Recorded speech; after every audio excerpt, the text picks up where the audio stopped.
Hey folks, Chris here at MPC Remote Starts. Today I'm going to take this remote start and install it into this 2015 Toyota 4Runner push to start.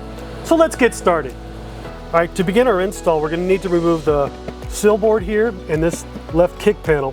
So what we're going to do is take our pry tool, go ahead and pop up this portion of the door sill, remove that, take it to the side. There's a small little screw tab right here that we need to remove, so you just simply untwist it. It'll pull right out. Once you've done that, you can now take the kick panel and slide it directly out. That'll give us access to this 10mm bolt right here that we need to unscrew in order to remove this lower dash panel. Alright, so we're going to go ahead and take our 10mm and remove this screw here. Now that we've removed the 10mm on the left side, we're going to go over here to the right side. You pull down that panel, which will expose the other 10mm bolt. We'll remove this one. Okay, to go ahead and pull this out a little bit, we need to get this little bezel right out of the way. So just clip it up into here. It'll slide right out.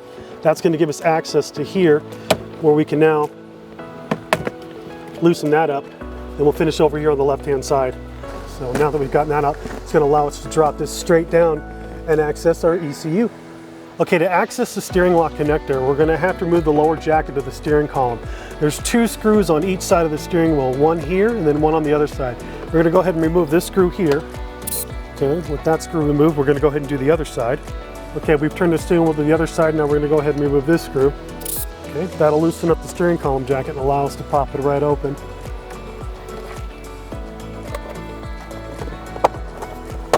There we go. Okay.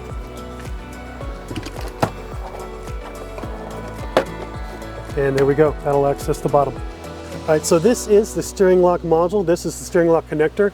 We're gonna go ahead and remove this connector to plug in our T-harness. So it's just simply unplug this here. All right, so we'll take the female connector of our T-harness, we'll plug it into the factory male, clip that into place. Then we're gonna take our T-harness male and snap it right into place. And there we go. Okay, we're gonna make our ECU connection with the T-harness. This middle connector right here is the connector we're going to use. So we're going to go ahead and pull this connector out. There we go. We'll take the male factory connector and we're going to plug it into our female T-harness connector. Okay, clips into place. Then we're going to put the male T-harness connector and plug it directly into the ECU. And that completes the T-harness connection. Okay, we're ready to program the module. To do so, press and hold down the program button. While holding down the program button, plug in the black 4-pin connector.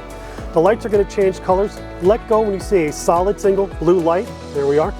Go ahead and plug in the rest of the connectors. White 20-pin, red 6-pin, and our white 5-pin. Okay. Then you're going to go press the push start button 2 times. 1, 2. Blue light will go out. We're waiting for it to come back on flashing. Now that it's flashing, press the push start button 1 time. Blue light will go off. Programming is complete. All right, so we're going to do a real quick test start just to make sure everything's up and running correctly. So it's lock, lock, lock. Remote start will activate.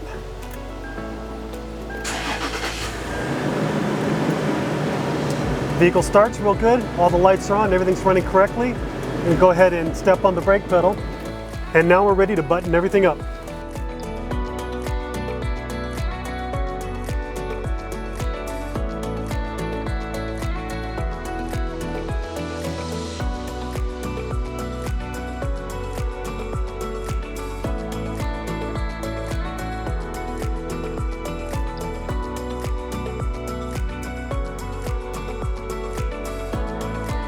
Okay, to remote start this vehicle, simply press lock, lock, lock. This will engage the remote start and start the vehicle.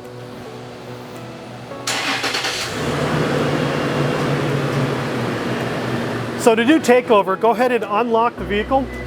Because of a Toyota factory feature that you cannot avoid, the vehicle will shut down as soon as you open the door. So now that the vehicle's shut off, go ahead and get into your vehicle, step on the brake pedal and start it with the factory push to start. And you're on your way.